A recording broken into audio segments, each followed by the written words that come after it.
Bonjour à tous, nous sommes le dimanche 8 juin, Yud Bet du mois de Sivan, et bien que la fête de Shavuot a eu la semaine dernière, je souhaiterais partager avec vous la synthèse de 6 vidéos que j'ai entendues du Rav Forman sur le sujet suivant, Shavuot, le Yovel et la conquête de Jéricho.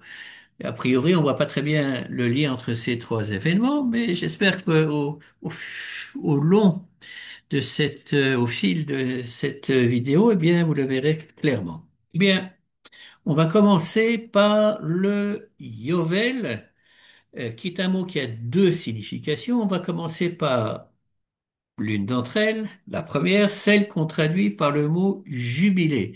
C'est la paracha que nous avons lue il y a quelques semaines, Behar Sinai. Et le verset qui nous intéresse est le verset 8 du chapitre 25 du Lévitique, que je vais lire dans sa version française. Tu compteras chez toi 7 années sabbatiques, 7 fois 7 années, de sorte que la période de 7 années sabbatiques te fera 49 ans.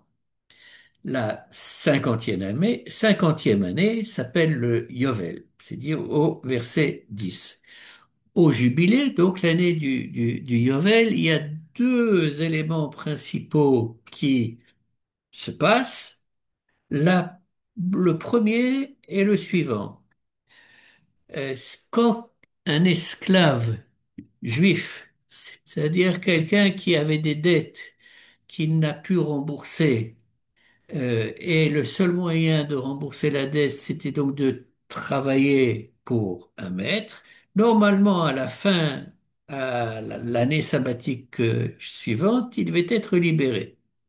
Et normalement, il l'était. Sauf que il y avait des cas où certains esclaves trouvaient que, ma foi, la vie était belle, peut-être mieux chez le maître que s'ils étaient libérés, et demandaient à rester plus longtemps. Et donc, il y avait tout un cérémonial. Entre autres, il fallait leur faire un trou dans le lobe de l'oreille. On mettait l'oreille contre l'endroit où il y a la mezouza, de l'autre côté en face, et boum, on leur faisait un trou qui symbolisait qu'ils avaient donc demandé à rester davantage que ce qu'ils auraient pu. Et quand arrive la cinquantième année, ou l'année du Yovel, n'est-ce pas? Qu'ils le veuillent ou qu'ils ne veuillent pas, ils sont renvoyés chez eux. Donc ça, c'est le premier élément. Et le second élément qui est fondamental également, c'est que vous vous rappelez que la terre d'Israël, lors de la conquête de Josué, a été divisée par tribu. À l'intérieur de chaque tribu, chaque famille a reçu une parcelle de terre, et donc cette parcelle de terre s'est transmise de génération en génération. Sauf que il se pouvait que, également pour des problèmes financiers, quelqu'un soit contraint, entre guillemets, de vendre. C'était pas vraiment une vente totale, sa terre, mais en fait c'était plutôt une sorte de location-vente. C'est-à-dire que si maintenant on était à l'année 20 et que le jubilé donc allait arriver dans 30 ans, il allait vendre sa terre pour 30 ans, à moins il n'ait de l'argent pour la récupérer avant, Hall pour sauver sa terre, mais s'il n'arrivait pas à ramener cette somme d'argent, eh bien l'année du jubilé, il récupérait la terre qu'il avait et qu'il avait hérité de ses ancêtres. Pourquoi? Parce que dans le verset 23 du chapitre 25, Dieu dit qui lit haaretz, car la terre m'appartient. Maintenant, comment est-ce que ce jubilé avait l'air de débuter? Eh bien, il suffit de lire la paracha de Béha et au verset 9, il nous est indiqué que le jour de Kippour, on va sonner du chauffard dans tout le pays et c'est ça qui va signifier la libération de tous les esclaves. En hébreu, le verset nous dit, Ve'ha'avarta shofar teroa b'chodesh hashevi, basor lachodesh, beyom ha'kippurim ta'viru shofar bechol artsechem. Sauf que, il y a un petit hic, puisque, a priori, et plus qu'a priori, le Yovel, l'année du jubilé, quand démarre-t-elle? Ben, elle démarre, comme toutes les années, à Rosh Hashanah. Donc, l'année du jubilé commence à Rosh Hashanah de l'année du jubilé, mais les esclaves ne sont libérés que le jour de Kippour. Et ce qui est intéressant, c'est que, d'après notre tradition, dans la période qui va de Rosh Hashanah jusqu'à ce Kippour, ce sont les maîtres, les anciens maîtres, qui devaient servir les esclaves. Oui, euh, nos maîtres disent que, eh bien, je vais vous prendre un exemple, puisque, peut-être pour illustrer leur pensée, pensez à quelqu'un qui a passé 15 ans, 20 ans en prison, oui, et il arrive maintenant, il va être libéré, il a passé 15 ans, 20 ans en prison, c'est extrêmement difficile pour lui de se retrouver tout d'un coup hors du cadre carcéral. Oui, je ne parle pas des problèmes de récidive qui sont bien entendu très, très fréquents dans un certain nombre de cas, mais psychologiquement, se retrouver un homme libre alors que tout a été organisé et pas par lui, et la nourriture, c'est pas lui qui choisissait, etc., etc., c'est pas évident. Et donc, le fait que entre Rosh Hashanah de l'année du jubilé et le Yom Kippour, ce sont les maîtres qui servaient les anciens esclaves, c'était pour les aider à digérer, en quelque sorte, à accepter que maintenant, ça y est, c'était fini. Ils n'étaient plus esclaves, ils redevenaient hommes libres. J'arrête donc avec le jubilé, je passe avec à la fête de Shavuot en rappelant que avec le Rav Foman, un des grands principes d'exégèse qu'il utilise, c'est ce qu'on appelle l'intertextualité, c'est-à-dire des mots ou des groupes de mots qui vont revenir dans généralement deux textes différents et l'hypothèse du Raffaman n'est pas uniquement du Raffaman, il y a le Rav Yoel Ben-Nun qui utilise cette méthode et d'autres également.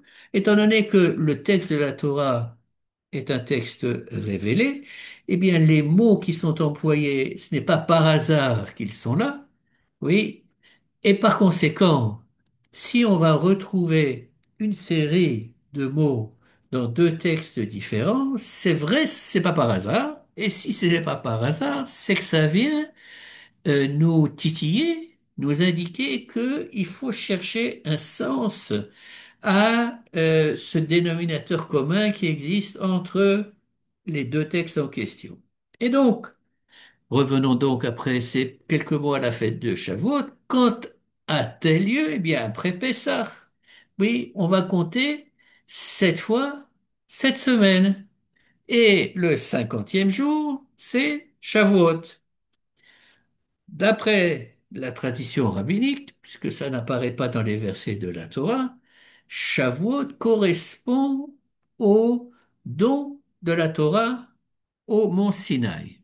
Et là, on va donc revenir un petit peu en arrière dans le Chumash Shemot, à la paracha Yitro, et je vais vous lire un certain nombre de versets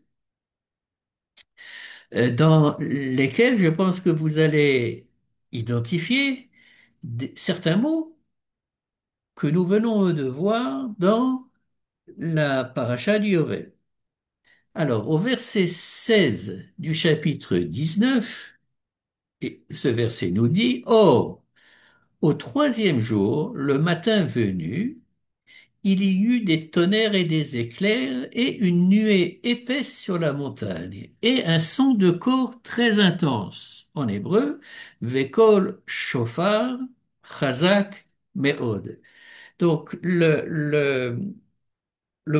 révélation au mont Sinaï, ce n'était pas un show de son et lumière, c'était un show, si j'ose employer ce terme, d'obscurité et de lumière, puisque c'est une obscurité totale. Et ce que le peuple a entendu, c'est le son du chauffard, n'est-ce pas? Au verset 19, il nous est dit, le son du corps allait redoublant d'intensité, Moïse parlait et la voix divine lui répondait. Début du verset en hébreu, Vayehi kol hashofar holech vechazek meod.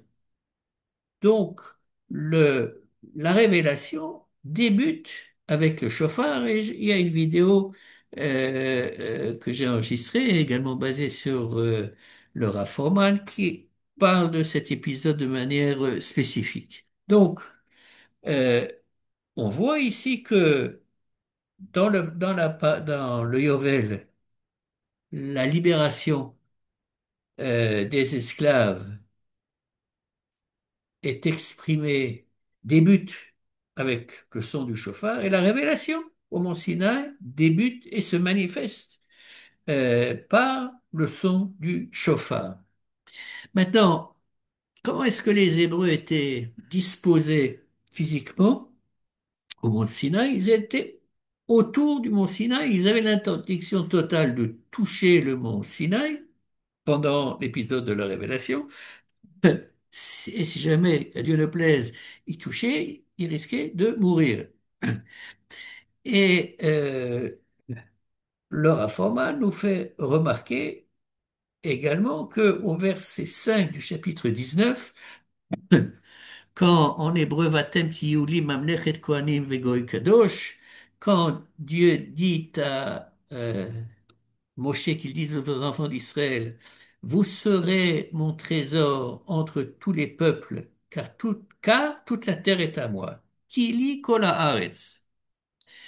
Et donc, cette situation d'être autour du mont Sinaï, ça s'exprime en hébreu, Vehig balta et ahar saviv. Bien. La fin de la révélation, oui, eh bien, c'est le verset 13 du chapitre 19.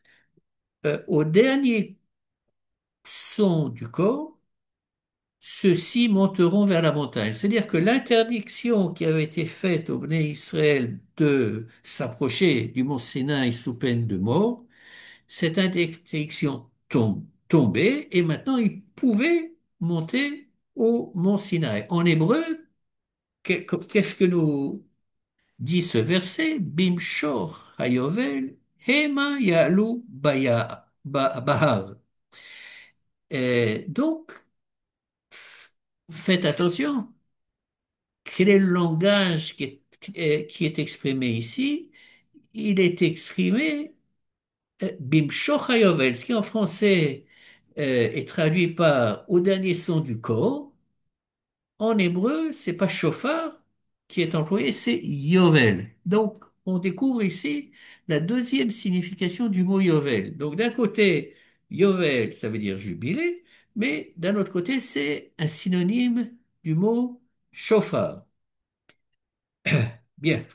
Donc, qu'est-ce qu'on voit comme lien sémantique entre l'épisode du Yovel et l'épisode de Shavuot? Eh bien, il y a le 7 fois 7, oui, 7 fois 7 semaines, ou 7 fois 7 années, le 50e jour, qui est Shavuot, ou la 50e année, qui est le jubilé, l'expression Kili Haaretz, car la terre est à moi, et le fait que le début de l'événement débute par le son du chauffard, ce chauffard qui est donc un élément clé et dans l'épisode du jubilé et dans l'épisode de la Révélation. Je passe maintenant à la conquête de Jéricho. Je vais vous lire dans le chapitre 6, le début du chapitre 6 du livre de Josué.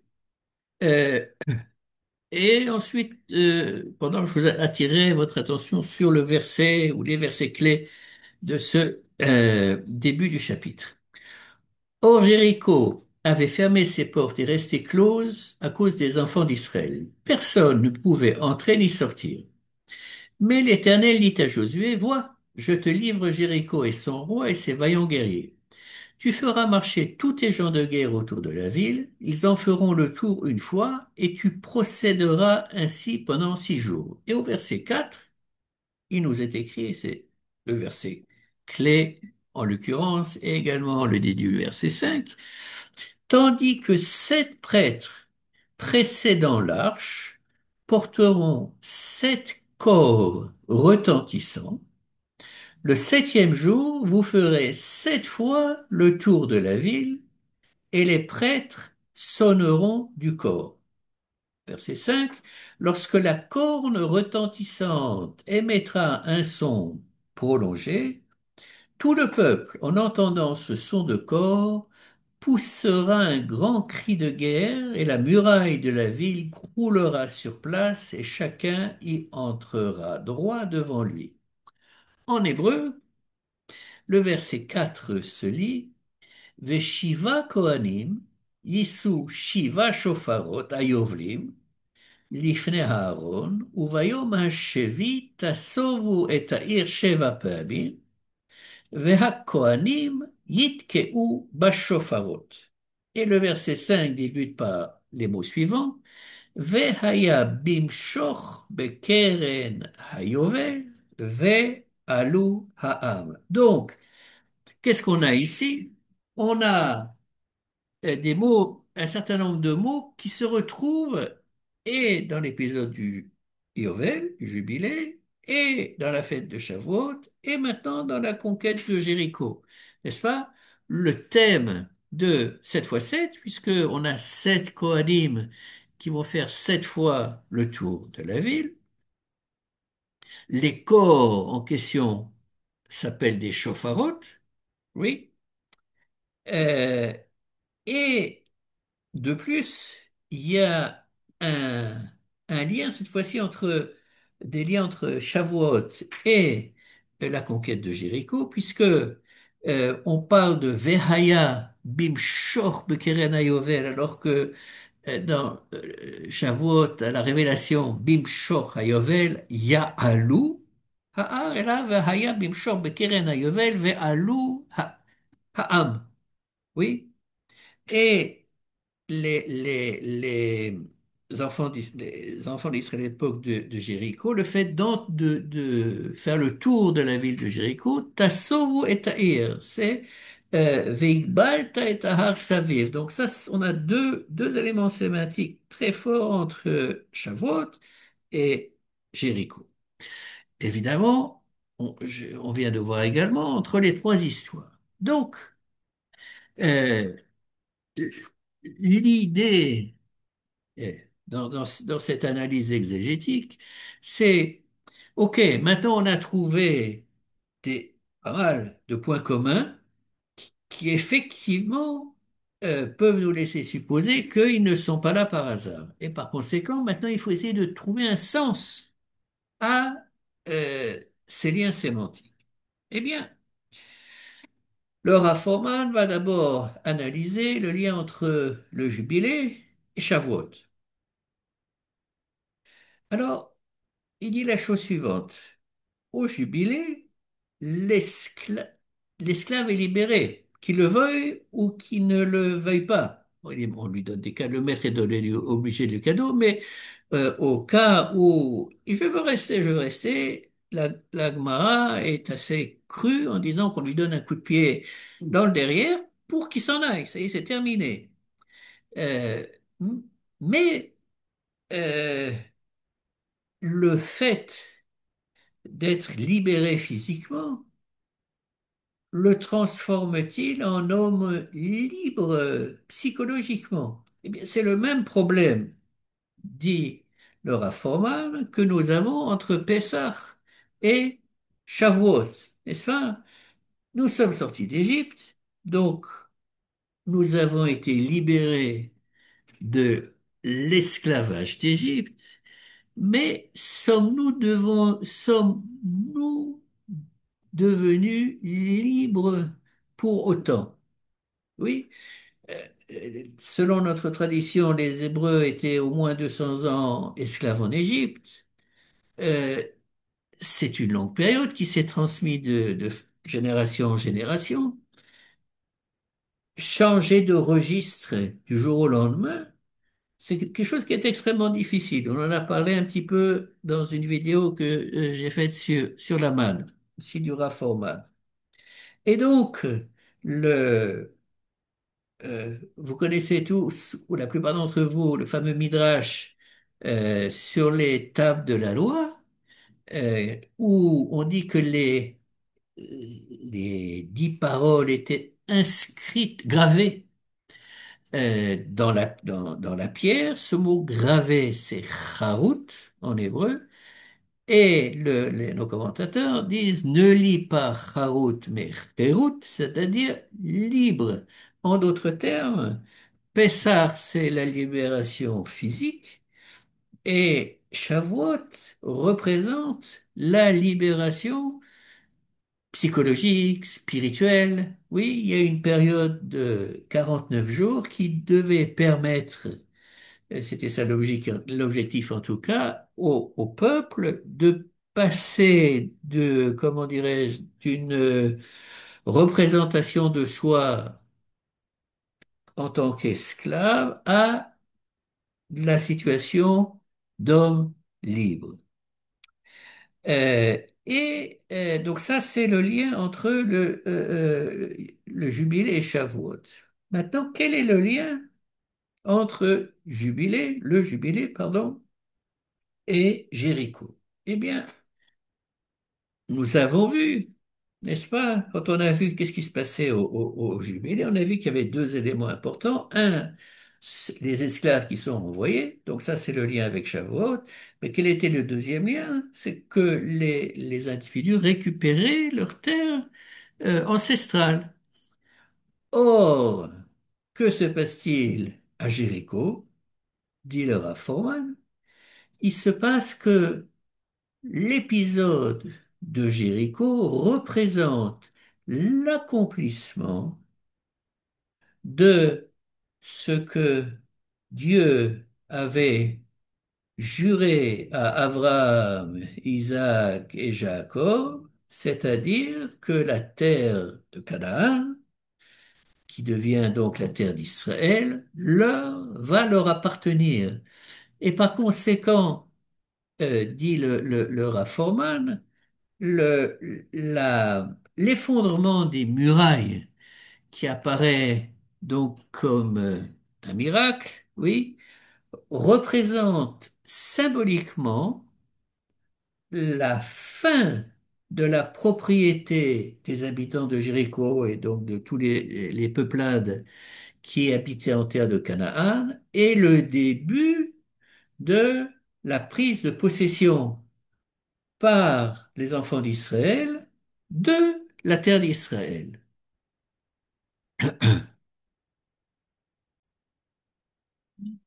Le Raffoman étant le Raffoman, il va toujours un peu plus loin. Il essaie en tout cas. Et il dit la chose suivante. Se pourrait-il que ces deux événements de un, libération des esclaves, deux, retour sur la terre, soient en fait connectés intimement.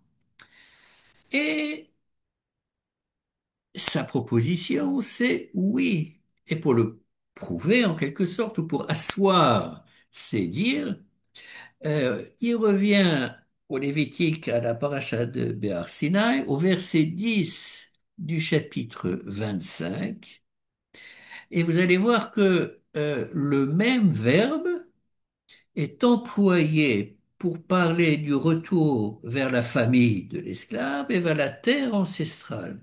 Le verset nous dit, Veshavtem ish el achuzato ve ish el mishparto tashuvu. La chouve, revenir.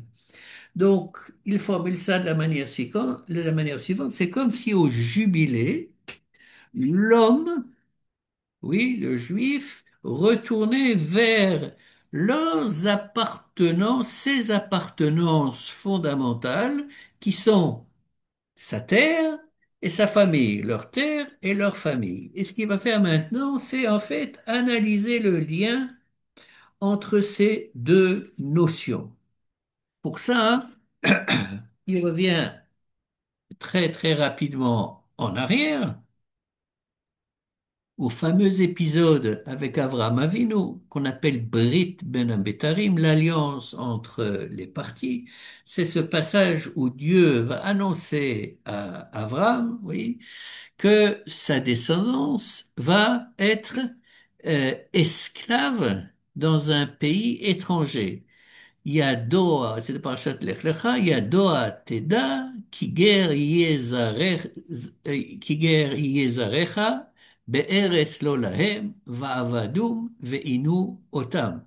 Ce qui signifie, sache, tu sacheras, que ta descendance sera étrangère, Be'eretz lo lahem, dans un territoire, un pays qui ne leur appartient pas, va avado, ils seront esclaves, veinu otam, ils seront opprimés. Donc, quand le Raphaël regarde ce verset, il voit trois étapes en quelque sorte. Be'eretz lo lahem, ils seront étrangers. Va avado, ils seront esclaves. Ve'inu otam, ils seront opprimés. Cela décrit, d'après lui, une sorte de chute, d'échéance progressive qui, à la limite, est logique, c'est-à-dire que l'un mène à l'autre. Et pour comprendre peut-être mieux ce que le Raffowan dit, enfin il le présente également de cette manière-là d'ailleurs, dans sa vidéo, il propose de non pas traduire le mot guerre comme étranger, mais de faire la comparaison en disant entre l'étranger et le citoyen. La personne qui appartient au pays est citoyen. L'étranger n'est pas citoyen. Celui qui est citoyen a des droits, plein de droits, oui.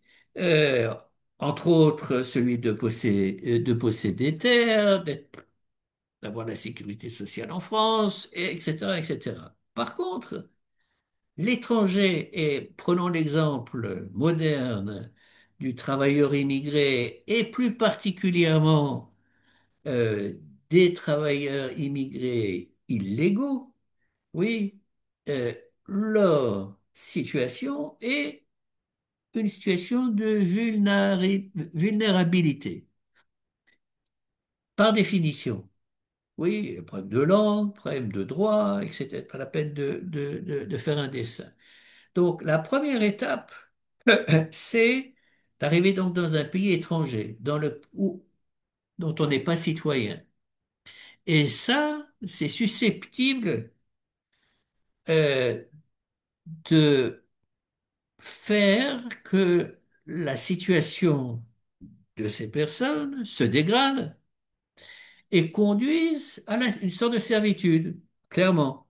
Oui, ou des conditions de travail horribles, sweatshop comme on dit en anglais, sans protection sociale, sans protection médicale, etc. Je veux dire, c'est aux États-Unis particulièrement, tous les illégaux sont, enfin, ne vivent non seulement pas en sécurité, mais ne veulent pas aller dans les hôpitaux, etc., en suffisant qu'ils aient les moyens de payer pour pas qu'on leur demande des pièces d'identité, etc. Et euh, étape encore plus basse et plus dangereuse, c'est que cette situation de super vulnérabilité peut malheureusement être exploitée à l'outrance par les citoyens en général, et d'un point de vue physique, et d'un point de vue psychologique, n'est-ce pas? Donc, donc, dit le Rav Forman, le Yovel est une sorte de tikkun, pour employer ce terme. Oui, c'est remettre les compteurs à zéro et donc donner une nouvelle chance aux individus, soit qui étaient esclaves, soit qui ont dû vendre leur terre.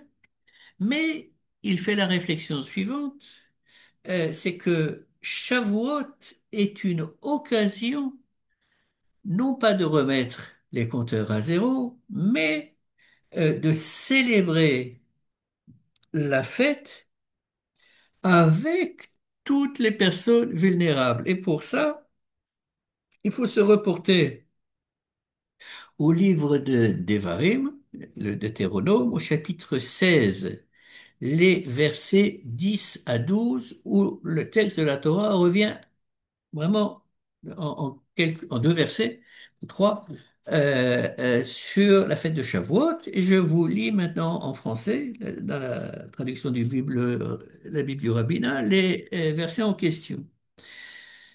Donc on parle de la fête de Shavuot. Et tu célébreras une fête des semaines en l'honneur de l'Éternel ton Dieu, à proportion des dons que ta main pourra offrir, selon que l'Éternel ton Dieu t'aura béni. C'est-à-dire que si tu as eu une très bonne année, eh bien, tu en feras en profiter, comme on va le voir, largement. Si tu as une moins bonne année, tu feras profiter, mais de ce que tu as. On ne peut pas donner ce qu'on n'a pas, n'est-ce pas?